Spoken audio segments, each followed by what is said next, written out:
Hey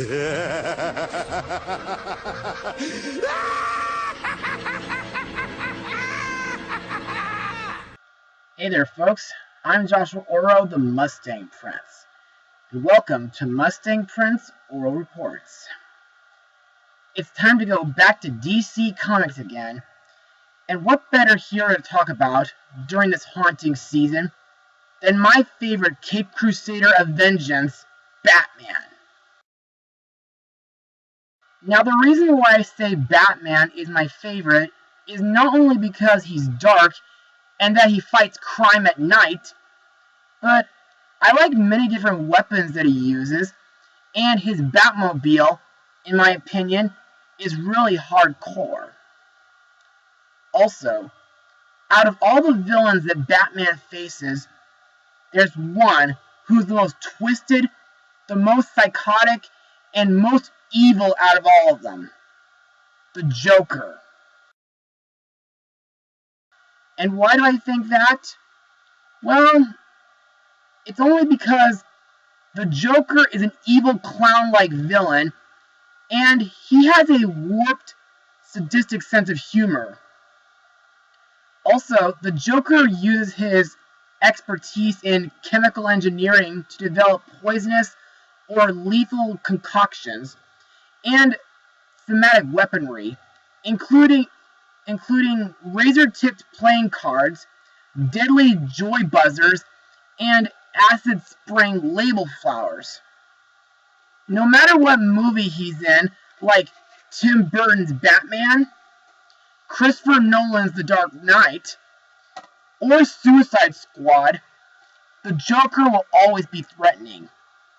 Heck, he's even threatening in TV shows like Batman the Animated Series.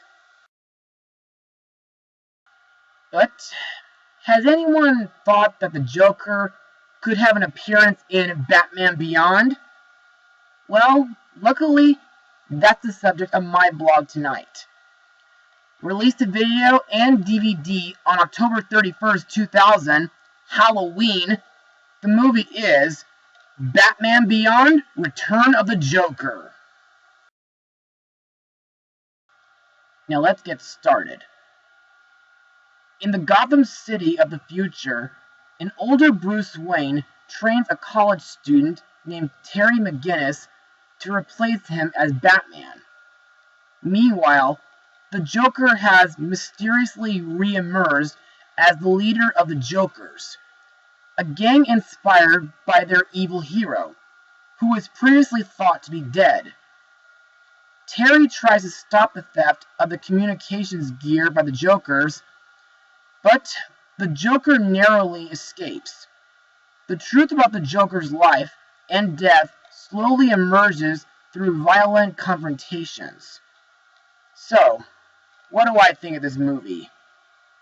Well, in my opinion, this movie was dark, serious, futuristic, and underrated. And I really love it. But to further explain why, let's move on to Mustang Notes. The movie was put in production after the cancellation of Boyd Kirkland's Batman Arkham, the intended sequel to Batman and Mr. Freeze Sub-Zero, as well as the planned third Batman the Animated Series feature film. It was produced during the second and third season of Batman Beyond, and aired as part of the third season, specifically after the episodes of King Ransom and Untouchable. Although, in fact, the movie's events could have happened even after Unmasked, the show's series finale, and there is no reference to the previous two mentioned episodes. Something interesting to note is that the show's recurring character, Maxine Max Gibson, is inexplicably absent from the movie. Before its release, the movie was heavily edited to remove scenes of intense violence, and some dialogue was altered, thus creating the non-rated version of the movie. The original version was subsequently released on DVD following an online petition to have the original version released. It received a PG-13 rating from the Motion Picture Association of America, or MPAA for short, for violence, thus making this the first animated Batman movie, and from Warner Brothers Entertainment, to do so. Now, in my opinion, this movie's version of Gotham looks very futuristic, and I really like the animation featured in this. Plus, the characters in this movie look like actual animated versions from the comics. Also, the action and fight scenes are not only badass, but they can be very serious, violent, and destructive. I also think the Joker's evil plan to sabotage an orbiting satellite is pretty big for someone as evil as him. Anyway, I guess that's all I have for Mustang notes. So let's move on to the characters and their voice actors. Our main hero, Terry McGinnis, aka New Batman, is voiced by Will Friedle. Best known as Ron Stoppable from Kim Possible, Fang from Teen Titans, and Cypher from Kingdom Hearts 2. Now, Terry is the young apprentice to Bruce Wayne, who has aged and retired being Gotham's vigilante. In my opinion, Terry is a very serious young man, and I really like how his Batman suit looks in this series. Plus, it features new gadgets such as glider wings, thrusters on the boots, and even a cloaking device. Next we have Terry's mentor, Bruce Wayne, the original Batman, voiced by Kevin Conroy.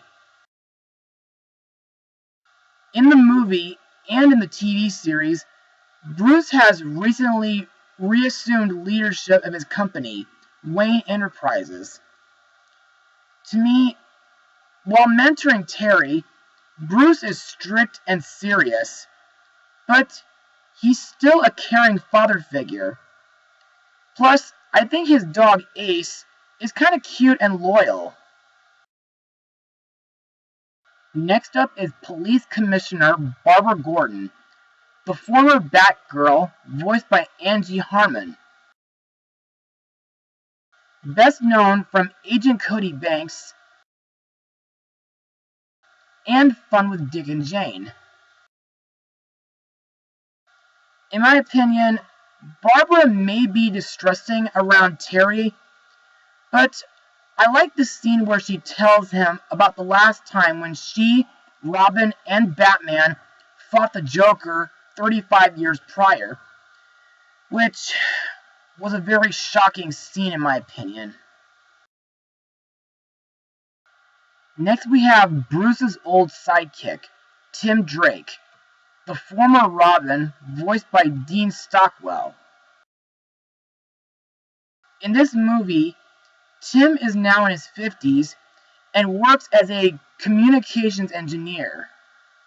However, as the movie progresses, Terry suspects that Tim must be working with the Joker when he discovers that the high-tech equipment that the Joker has been stealing could be combined, by someone with Tim's expertise as a top-level communications expert to form a machine that would be able to take control of any satellite, even an orbiting military satellite with an automated defense system. Next we come to our main villain, the Joker, voiced by Luke Skywalker himself, Mark Hamill, who also got to be in Hayao Miyazaki's Castle in the Sky, Scooby-Doo and the Alien Invaders, and Kingdom Hearts Birth by Sleep. To me, the Joker is more menacing, insane, and wilder. Plus, he brings back memories from when I dressed up as him several Halloweens ago. Now, the reason why the Joker has returned is because about 35 years ago, the original Joker has implanted a microchip on Tim Drake, which soon began to activate itself automatically, transforming Tim into the crazed clown prince of crime. Over time, the Joker's subconsciousness awakened and began to assume control over Drake's body, which kind of makes me think of Dr. Jekyll and Mr. Hyde. With Tim's knowledge of communications, Joker staged a series of corporate thefts utilizing a subgroup of Jokers which had formed in his absence, providing how influential he had become, and with the technology, the Joker created a satellite jammer and hijacked control of the Hyperion-class defense satellite orbiting Earth. Luckily, at the end of the movie, Terry used the Joker's own joy buzzer to electrocute him in order to destroy the microchip, which resulted in restoring Tim back to normal and ending the threat of the Joker once and for all. Another character to talk about is Jordan Price, also voiced by Mark Hamill. Jordan is the vice president of Wayne Enterprises, who harbors bitterness towards Bruce Wayne for preventing him from becoming the head of the company by taking the spot himself. Jordan conspires to cut Bruce out of the action. Finally, we have the Joker's minions, the Jokers. Delia and Deirdre Dennis, aka Dee-Dee, voiced by Melissa Joan Hart. Stuart Carter Winthrop III, aka Ghoul, voiced by Michael Rosenbaum. Charles Bunce, aka Chucko, voiced by Don Patrick Harvey. And Wolf the Hyena Man, voiced by veteran vocalist Frank Welker. Dee-Dee are identical twins who are cute, charming, funny, and completely rotten to the core. And believe it or not, they are Harley Quinn's granddaughters. Ghoul is a jaded young runaway from a wealthy home whose costume is inspired by the Batman villain, the Scarecrow. Chucko is a nasty, bullying type who truly enjoys inflicting misery on others, and Wolf is a nameless underling who is spliced with hyena DNA. There is also Benjamin Knox, aka Bonk, voiced by Henry Rollins. Bonk is a powerful muscle man in the Joker's ranks. Though amazingly strong, Bonk is not, well, a thug who takes orders willingly. He also distrusts and gets into a struggle with the Joker, accusing him of being a fake. In return, the Joker murders him. The rest of the cast include Arlene Sorkin, Lauren Tom, Rachel Leigh Cook, Terry Garr, and, surprisingly of all, Ryan O'Donoghue. And now, let's move on to my final words. Overall, Batman Beyond, Return of the Joker, has got to be one of the most underrated animated Batman movies ever, next to Mask of the Phantasm. The animation is fantastic and futuristic. The characters all look reminiscent to their comic book counterparts, and the action scenes are thrilling, intense, and badass. Terry as Batman is a very serious teenager and a badass hero, Bruce Wayne is a great mentor character. Tim Drake is a sympathetic character. And the villain, the Joker, is more psychotic, wild, and menacing than ever.